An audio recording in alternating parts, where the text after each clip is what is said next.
Hello,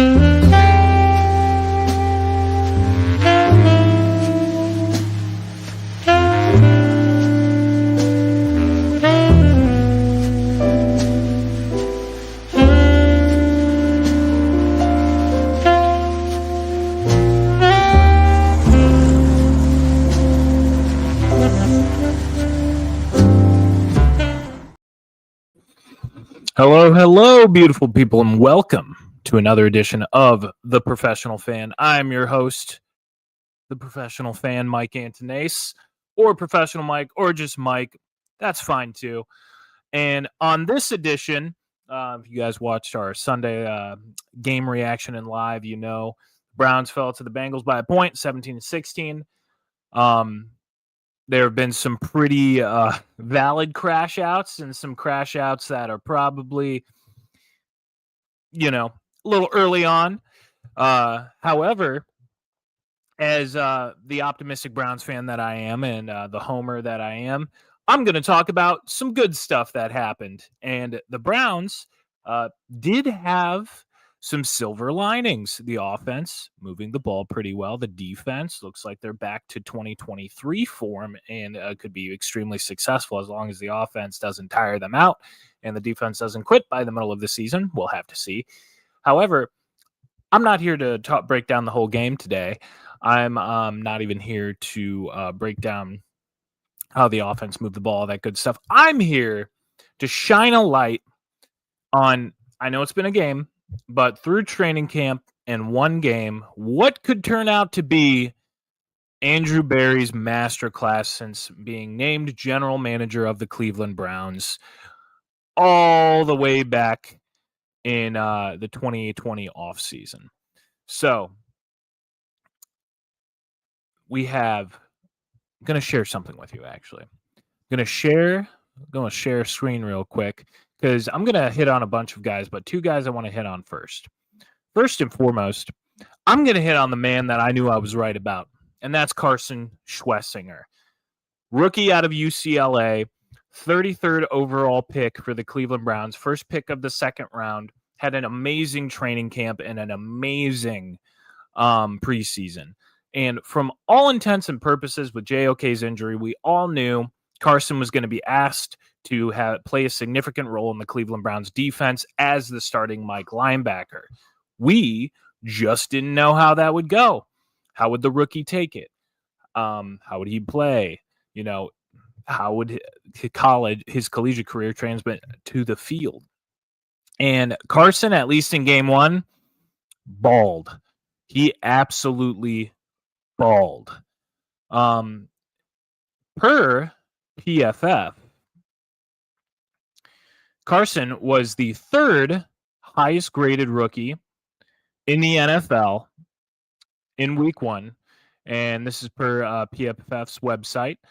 Schwessinger graded out as the fifth best linebacker in week one, and that's among all linebackers, making impact plays at every defensive phase. He stopped Chase Brown for a 5-yard loss late in the fourth quarter. One of his 3 tackles across 20 run defensive snaps. He recorded a quarterback hit on 4 designated pass rushes. He also made a coverage stop again against Brown late in the third quarter, limiting a screenplay to a 1-yard game. And all the former UCLA Bruin finished with 6 tackles, 2 assists, and 2 stops in his regular season debut. And 3 of those tackles were TFLs. So he just balled. 90.5 PFF grade for the young man. And I've said it all along that I knew this kid was going to be something special, but it really goes unnoticed how good of a assistant Coach Tarver is, our linebackers coach. He has always done more with less. JOK was probably the first really big pick that he got. Carson is second, only to that pick, and it's paid off in monumental ways. I think Carson has, if his play continues and gets better, Carson might be, I don't know for any of you bettors out there, but Carson Schwessinger very well could be a good dark horse candidate for Defensive Rookie of the Year. Now, I don't know how much shine he's going to get being on the Cleveland Browns, where, my ceiling for them isn't very high this year, has a soft rebuild year. But Carson really does have that kind of talent. And, if he keeps shining, he keeps going on, we could have, the franchise linebacker on our hands. And good God, if JOK is able to come back and play football again, that that linebacker duo is going to be nuts for many years to come. But Carson, excellent game. Let's move on to the second rookie I want to talk about of the Browns is rookie running back Dylan Sampson, who, per PFF, was the 14th highest graded rookie in all the NFL in week 1. They go on to say Sampson's receiving ability stood out in week 1. His 92.4 PFF receiving grade, so he received a 92.4 receiving grade overall, paced all skill players, and he ran 15 routes against Cincinnati. The fourth rounder was targeted 8 times on those plays, and he brought in all of them for 64 yards and 2 first downs. Sampson averaged 11.6 yards after the catch per reception, third amongst running backs, and that's all running backs in the NFL. Gained 41 yards after contact and forced 3 missed tackles, leading to a 100 passer rating when targeted. He also led the position in yards per route run, 4.27. So, Dylan Sampson, another guy that I was super high on coming out of the draft. Really happy that he's in orange and brown. 4th round pick out of Tennessee, was the SEC Offensive Player of the Year, set the record for touchdowns at Tennessee, is an absolute friggin' machine. Should shock nobody who watches the show. I've talked to Joseph about him in the past. Dylan Sampson, while he's not going to be your prototypical bell cow back, that's not what we drafted him to do, nor what we're going to ask him to do long term. That's going to be Quinshon Judkins. But as RB2, if you're going to have a 2 running back tandem, it's really hard to do worse than what we have now. It's really hard to do better too. As that third down back, or for packages where you're going to run have him in the pass game, Dylan Sampson catches everything. Not only does he catch everything, but when he catches it, he's good for yards after the catch, 11.4 per PFF, yards after the catch. Now, hopefully we get to see him more running downhill in actual run plays, because he only had about 24 yards rushing, which is like 2 yards per carry in his 12 carries. So not very stellar numbers there, but in the pass game, the kid was insane. Check down, he would be always getting 5 or 6 yards, keeping us ahead of the sticks. I think Dylan Sampson is a steal, and I'm really glad he's on the team. But that's the second guy I want to talk about, and he was ranked 14th best rookie. So Browns were the only 2 teams in this list per PFF to have 2 rookies in their top 15 rookies for week 1. And third guy I talk about, I have no idea why they don't have him listed. Oh, Jeffrey's in the house. Hey, Jeffrey, did you hear we just restructured Denzel contract? I did. I was gonna touch on that a little bit later, but since you brought it up, I'll touch on it right now. Yeah, the Denzel Ward restructure freed up about $12 or $13 million cash. I personally think that's mostly for rollover reasons. Next year, we have a lot of contracts coming due that are going to start hitting, JOKs included. So I think that's more so just for rollover, because whatever rollover happens, counts towards the total cap space, and then it just kind of comes off your bottom line that way. So I think it's purely for financial reasons, not for the Browns making a move. That's my analysis of the situation. I could be completely wrong, though. The Browns have shocked me in the past with moves. I don't necessarily think there's anybody that they've been targeting right now in a trade. But who knows? But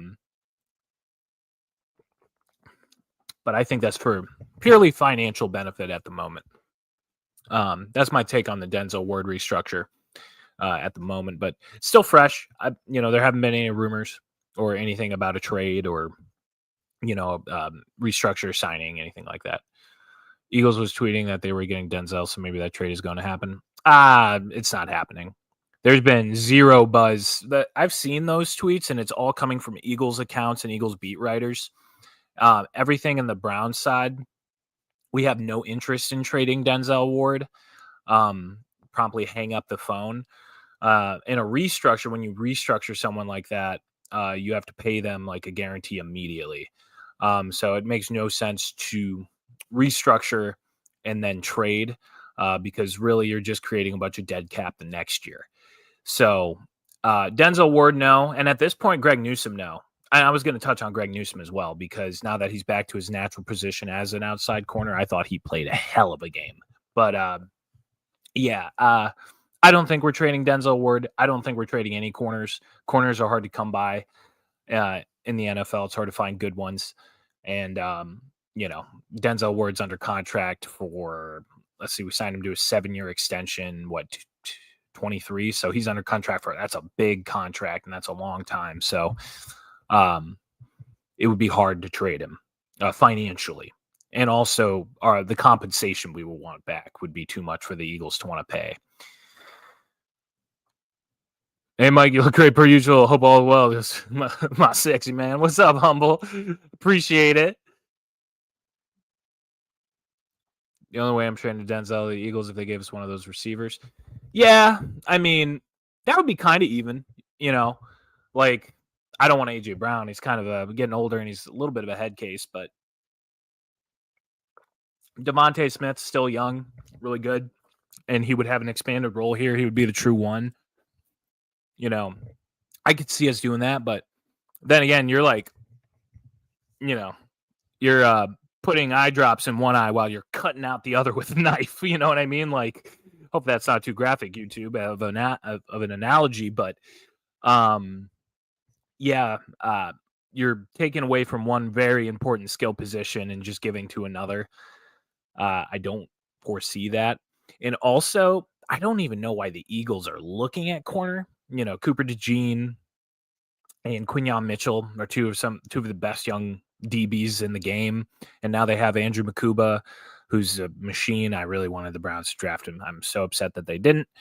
I think the Eagles defense is going to be fine. They're just super young. But yeah, I don't foresee any sort of Denzel Ward trade or anything like that. Oh, and if you're just joining us, thank you all for commenting in as you join in. But please hit that like button if you haven't subscribed already. Please subscribe. Goes a long way. I'm just one of the many shows on the channel. I also co-host a show on Sundays that's mostly NFL reaction, Browns reaction after the games with the main host of the channel, Joseph Latman. So a ton of content here on the channel. So if you like football content and you need more of it, like all of us, please like and subscribe. Baker is flourishing without us, Mike. Yeah, Humble. Yeah, he is. But like at the end of the day, man, with Baker, like we just gotta let it go. He hasn't been on the Browns in what was his last season? Even 2021 was his last season. It's been a number of years. I'm glad that he finally matured. I'm glad that he's having success. It took him time. People kind of mix up the history. Like the Browns didn't like he was good immediately after he left the Browns, which wasn't the case. He spent that season in Carolina, and then it looked like he was going to be this journeyman guy. He had that really good game in LA, and then he finally ended up with Tampa and had a rough go at first and then flourished. I'm glad that he grew up a little bit, matured, and he's having success. It sucks it wasn't with us, but I think the Baker of now and the Baker of then are like two different people. Like not just quarterbacks, but people. Like Baker matured so much. Teflon's in here. Browns are butt cheeks. Baker's balling. He's got to be happy he left. I mean, here, I'm glad he's having success. For a while, it looked like his career was over. And Tampa took a shot on him. So I'm glad he's doing well. I don't really care to talk Tampa. I'm not in the NFC. We're not in the NFC South, and Baker's not our quarterback anymore. I'm a Browns fan first and foremost. Not wearing the jersey. I don't really,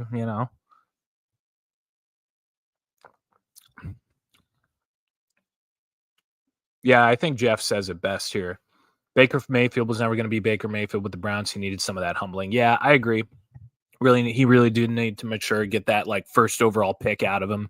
He just, he was an arrogant little shit. not to sugarcoat it at all, but he was an arrogant little shit when he was with the Browns. Nobody's good in Carolina, respectfully. Yeah, I mean, that's true. Carolina's having a rough go at things. But now that we're interacting with chat, we're going off topic. I want to talk about another one of the rookies. So I already hit on Carson. I already hit on Dylan. We got to talk about Harold Fannin Jr., ladies and gentlemen. Harold Fannin Jr., 64 yards. I believe it was like 8 catches, 11 catches. He's an absolute machine. And he looks like he could be one of the best tight ends in this class. He could be tight end 2. If it wasn't for Tyler Warren, he might be tight end 1. This dude's a maniac. And, I get why teams didn't want to draft him. Because, he went to the MAC, Bowling Green, small school. And, you could say he's a freak athlete and everything. But, going to the MAC and playing at a school like Bowling Green kind of will mess up your draft value a little bit. However, Harold Fannin Jr., people forget, had the best season a tight end has ever had in college football, ever. And he fell to the 3rd round right into the Browns' lap, and the Browns were more than happy to take him. They don't even care that he's wearing number 44, which is weird for a tight end. I think we can all agree that. But this kid, man, does not look like a rookie. Great yards after the catch, insane route running ability, great hands. The dude can ball. And the only downside is I hope we keep Njoku too, because this tight end tandem, I think, is going to be really special. I think David Njoku is just an excellent locker room leader. He loves Cleveland. He loves the team. I hope he gets a contract extension. If he doesn't, though, we are in good hands with Harold Fannin Jr. And I think Harold Fannin Jr. is going to be an absolute machine for us. I cannot wait to see what else that he does this year, because if game 1 is any indication of what we have to look forward to, we have some good shit to look forward to, ladies and gentlemen. Harold Fannin Jr., I wanted the Browns to take him in the 2nd. That's who I had them taking in the 2nd. I kind of mixed everything up. It's really funny. If you go back and watch my mock drafts, not to be on the Mike is Right podium, but I'm going to do it a little bit. Got to go just a little bit and say I was right. There are 3 players I wanted the Browns to take. Absolutely. If we were going to take a running back later, I wanted it to be Dylan Sampson. He's a Brown. I talked about Carson Schwestinger. I was hoping he was going to be there in the 3rd. We took him 33rd overall. It looks like we did not overdraft him. And Harold Fannin Jr., I wanted them to take in the 2nd, and we ended up getting him in the 3rd. But 3 of the guys that I talked about that were kind of like sleepers that, you didn't know what you were going to get out of them, maybe, just bald. And if Quinshon Judkins, and Mason Graham did too, we'll talk about him a little bit, but if Quinshon Judkins is good when he comes back, might be a masterclass. This might be the best Andrew Berry draft. I think it would be hands down the best Andrew Berry draft since he's been the GM. But it might just be the best. It could go down as one of the best Browns drafts. I mean, if you have this many young players making such an immediate impact, and not only is the immediate impact productive, but they look great, that's very rare to find all that kind of talent in one draft. It's very rare. It happens on occasion, but it's very rare. Harold Fannin Jr. is an absolute machine, guys. I don't know if you guys watched tape. I hope I'm going to save the all-22 breakdown for Joseph and I maybe later in the week, or maybe just Joseph will go over it. But he's running routes and shaking people like it's nobody's business. He's so good at instincts. I think about this play of Flacco breaks right. The pocket collapses. He breaks right. He's just running along the line of scrimmage like a good old-fashioned quarterback does. Harold Fannin Jr., breaks his route, sees his quarterback in distress, runs up away from the safety that's traveling, and Flacco's able to hit him, and he gets up for an additional 10 yards. Those instincts you can't teach. You just have them or you don't. And Harold Fannin Jr., a dude who went to Bowling Green right in our backyard, the MAC, but also had the best tight end season ever out of any tight end in the NFL, just has instincts you cannot teach. Physical ability you cannot teach. But the routes that he's running and what he did in game one, incredibly impressive. Incredibly impressive for the young man. And it just goes to show, because that's the whole reason the Browns gave him so much responsibility in game one. Like, you don't target a rookie that much unless you truly believe in him. This kid is going to be awesome for us for a long time. I can't wait to see what he does next week against the Ravens with those safeties and linebackers. But yeah, like Harold Fannin Jr., guys, amazing. Let me get some more of these combats. It just hurts. We let him go. He stepped on the field when hurt. That's Mamba mentality. Browns forever. Absolutely Browns forever. I get the Mamba mentality stuff, but there's some stuff about that whole situation. But look up what's happening with Caleb Williams and the Bears. Caleb Williams is arrogant and he's not producing on the field. Yeah, man. Maybe Caleb Williams is the next Baker Mayfield. Like, I was a big Caleb Williams fan. I still kind of am, of just the raw ability and talent. I think it was hard not to be. Like, I get Caleb's weird. Like, we can all agree Caleb's a little weird. Like, his mannerisms aren't that of your prototypical pro quarterback in the NFL. But like, the talent was just so insane. Watching him at USC was so much fun. Caleb Williams could very well be the next Baker Mayfield. He doesn't really succeed until his next team. That would suck for the Bears, but it would be a very Bears thing to happen. Harold Fannin is not just a tight end. He's a weapon. I see him more as a slot receiver. Yeah, he could be the X, man. The way he's running. Oh, there's a comment about Mason Graham. I thought Mason Graham started off a little shaky, but then he settled in a little bit more, and he was eating a lot of double teams. Yeah, he was, man. Yeah, let's touch on Mason Graham, the 5th overall pick. I get the shaky start, but he was getting into the backfield pretty regularly. It's just he was, he'd hit the swim move, he split the guard in the center, but then he would overshoot, which would cause a gain.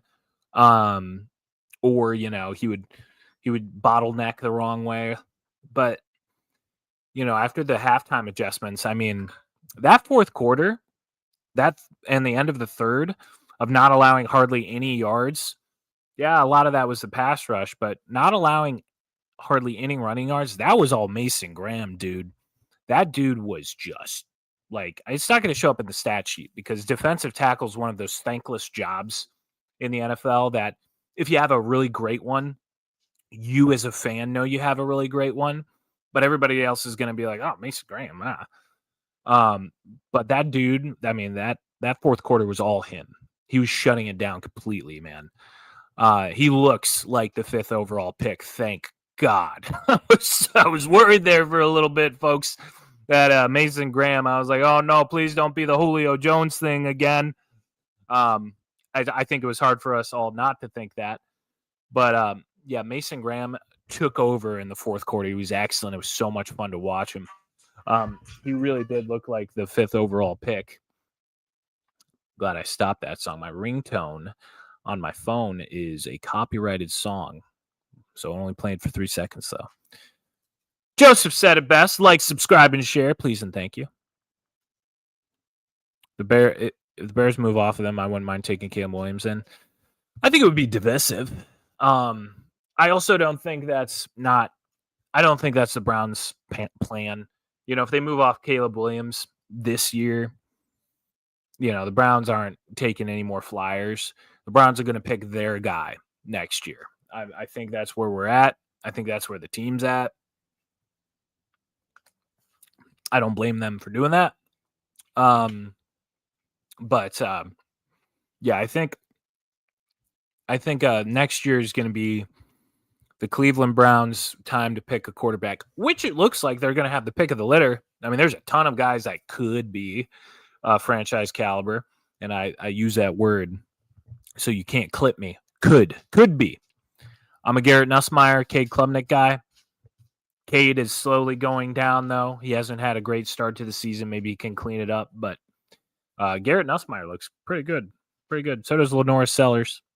Just saying, South Carolina.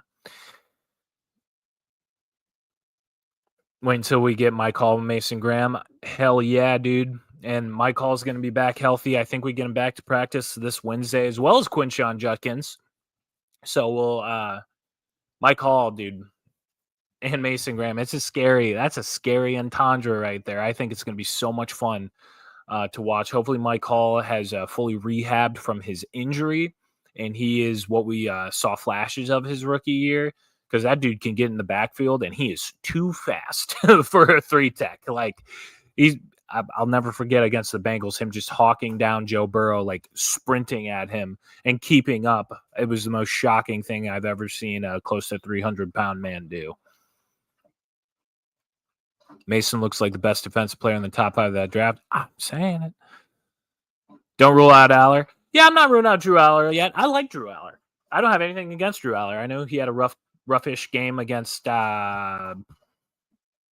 remind me, Joseph. He didn't have a great game.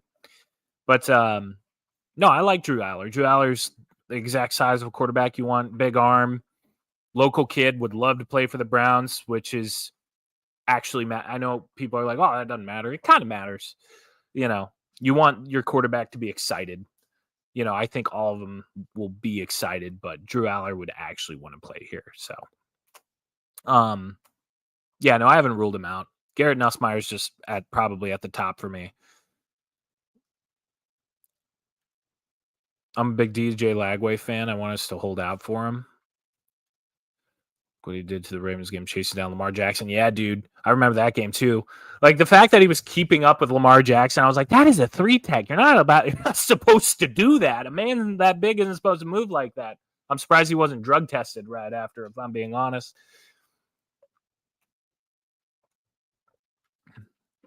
But yeah, I like DJ Lagway, Florida. He's kind of a I heard rumors he might come out this year. But the thing, you know, Lagway has a lot of raw talent, but I think he needs another year to actually like develop. And I don't think the Browns are going to wait that long. I mean, our most talented players, Myles Garrett, Denzel Ward, Njoku, our offensive line, whoever's left after this year, because Joel is retiring, maybe Akeem Wyatt, maybe Jack stays because he's under contract, but that O-line's not getting any younger. You know, we're getting old in some places, and you know, if you want to compete, you need a rookie quarterback as quick as you can. And next year, the Browns have 2 first-round picks, which doesn't happen all the time. So I think they are going to look to next year to find the guy. And I do think they have the ability to find the guy. Joseph mentioned Drew Aller. I mentioned Garrett Nussmeier, Cade Klubnik, Lenore Sellers, Arch Manning, if he comes out. I'm not the biggest Arch Manning guy yet. I'm sorry. If you're an Arch Manning fan. I don't hate Arch Manning. You know, maybe he can be great, but I'm just not there with him yet.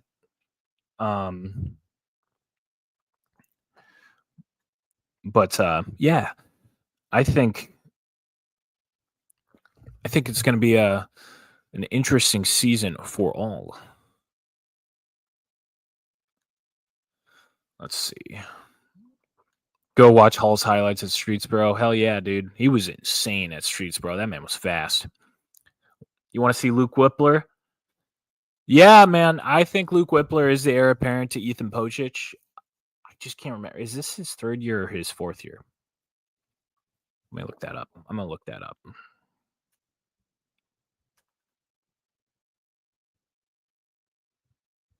Oh, it's Luke Whippler's 3rd year. So Ethan Pocic is only under contract for this year. So, you know, as long as he can stay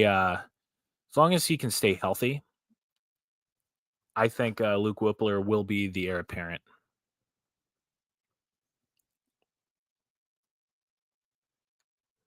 My mindset was bring Joe Flacco back, draft and receivers in the draft, and in the 2027 draft, get the quarterback.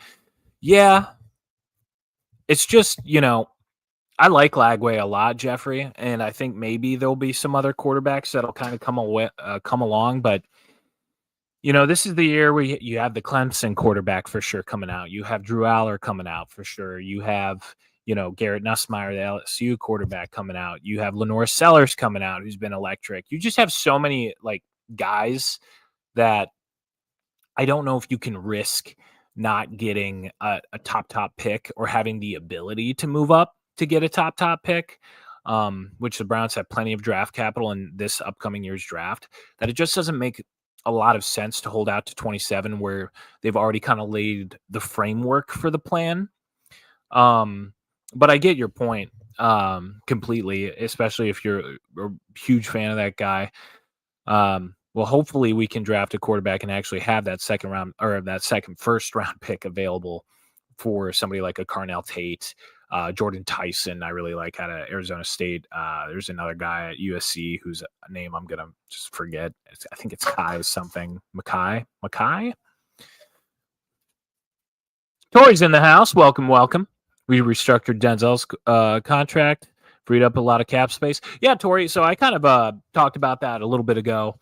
I really think that's just for financial reasons. The Browns typically do roll over at least $25 million into the next year that they don't spend. It's kind of like how they can overspend. And it's like every offseason, people always ask, how can the Browns afford all these players? Is the cap, how does the cap work? It's because they roll over. And they're always in the net positive for rollover every year. So this is to take care of existing contracts for next year or free up some money for next free agency, essentially. I don't think there's going to be any certain move. They always restructure their stars contracts. I'm sure a Myles Garrett restructure will be incoming very soon. Yeah, I agree. Because we got to build around a veteran quarterback and then give the keys to a rookie. That's what Green Bay does every time. Yeah, man. Green Bay has the framework completely correct. Green Bay they're so good at what they do. It pisses me off. It does. Just like going from, great quarterback to great quarterback to great quarterback. It's ridiculous. I wish the Browns could take a page out of Green Bay's book. But, can't win them all as far as that goes. They obviously have their plan. They stick to it. They also keep their front offices far longer. They're definitely taking a QB in 26. I say they like Archer Aller. I like Aller. I know you know my feelings on Arch Manning, Joseph. I'm sorry. I'm not swayed yet, brother. Maybe I'll be swayed. I'm not there yet. I'm certainly not there yet. Just, I get the allure of having a man with the last name Manning on his jersey wearing a brown jersey. I get it. I'm just not there with the young man yet. But to his credit, he had a good game, and I honest to God think Arch Manning is playing hurt. I do not think he is healthy. There was plenty of instances and recaps and highlights where you see Arch Manning grimacing pretty heavily as he throws the football. I think bro has a pretty significant right shoulder injury, maybe a labrum injury. And he's just out there. So, but yeah. I'm not a fan of Aller. I see the potential, but he's not there yet at 23. But to be fair, he has been super productive, Jeffrey, with Penn State's receivers being awful. They are the worst receiving core in college football, at least with a team rating. Like they're the least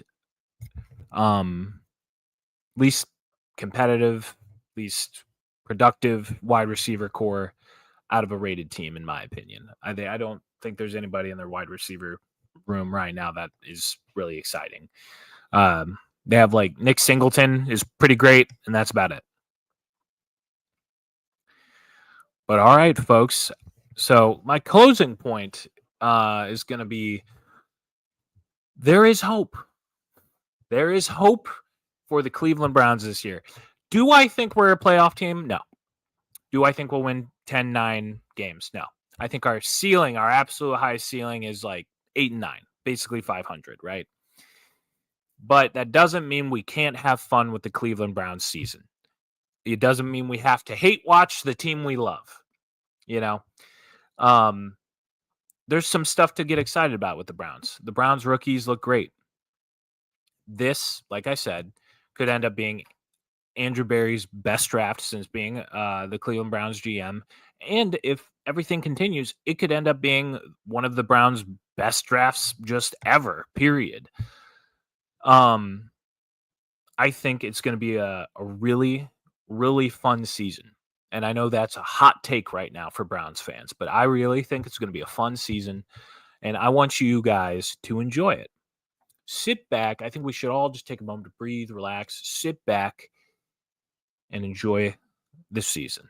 Enjoy watching these young men compete. Enjoy watching these young men become great at a game that we all love and that we all watch and pay money to go see and all that good stuff. Because at the end of the day, it's a game for fun and it brings us together as a fan base. That's my Mr. Rogers segment. So I really think we can all have fun this year watching these young rookies develop. I really think they will. And I think we'll all be very excited for the future of the Cleveland Browns because I know I already am. And I'm only one game in. I can't wait to watch the other 16 games. Jeff coming in hot. I think we are a playoff team. We always beat the Ravens once, the Steelers once. Oh, I see. Ravens once and then the Steelers once. And the rest of the schedule is not that difficult. We very well could be, man. I mean, I don't know if I'm there yet. And I'm pretty optimistic as a Browns fan. I would say I'm probably the most optimistic Browns fan in my friend group. But, and I don't know if I'm there yet with them. I hope so. I hope we go into the Ravens' house this upcoming Sunday and we smack them just right across the mouth. I think that would be hilarious, especially because it's Joe Vincent Flacco going into his former home, beating the Ravens. That would be awesome. I'd be all about that, dude. I hope it happens. I don't know if I'm there yet, but I certainly hope it happens. But folks, I love you all very much. Thank you so much for joining me on this edition of the Professional Fan. Wait, Joseph said something. Let's focus on kicking and catching first of all and running the ball better, but I like the optimist. I appreciate you, Joseph. You know me. I got to be the optimistic one. Yeah, I was going to end on that too. Learn to kick. Find a kicker, please. Please. I'll give my left pinky. I'll sacrifice a chicken. I don't care what it takes. Find me a kicker, please. Andre Schmidt, if you somehow, I don't even know if that's his first name. Schmidt, if you somehow watch this, I'm an optimistic guy. I'm a nice guy. If you met me at a bar, I'd buy you a beer. But make your fucking kicks, bro. Just God in heaven. Steelers defense definitely was bad. Yeah, wasn't that shocking? They were really bad. Couldn't stop the Jets rushing attack. No, they couldn't. No, they could not. Where was I? Oh, yeah. I love you guys very much. Thank you so much for watching. And please, as Joseph said, like, subscribe, and share. It helps out the show a lot. We're trying to get to 1,000 subscribers within this season. We think it's doable. Everybody's support up until this point has been amazing. I love talking to people that agree, disagree, are excited, are miserable, all sorts of fandom. I love seeing the whole array, the whole spectrum of it. It's fantastic. And the Browns give it to you every time. It's like a shot of tequila. You know, you think it's a good idea every time you go in, and then by the end of the night, you're hating yourself and you're in a trash can, man. That is the Cleveland Browns experience, but God damn it, am I going to order tequila every damn time. The Browns are a good, straight, hard shot of tequila, and you just got to open up, bottom it out, take it to the head, lick the salt, suck the lime, and put the glass back down, and tune in every Sunday. And tune in here and watch us. Thank you for all your support. You guys are great. That tattoo isn't looking like a great long-term investment. No, it's not, but I'm still going to get it. Main question is, can Deshaun Watson kick? I think I'm going to end the show with that comment. I don't think he can be an expensive kicker. Love y'all. I'm out. Now, please don't leave just yet. You guys got to stay professional always. And also, you got to stay for this intro. You got to love the saxo. I mean, I just listen to it. I mean, seriously, look.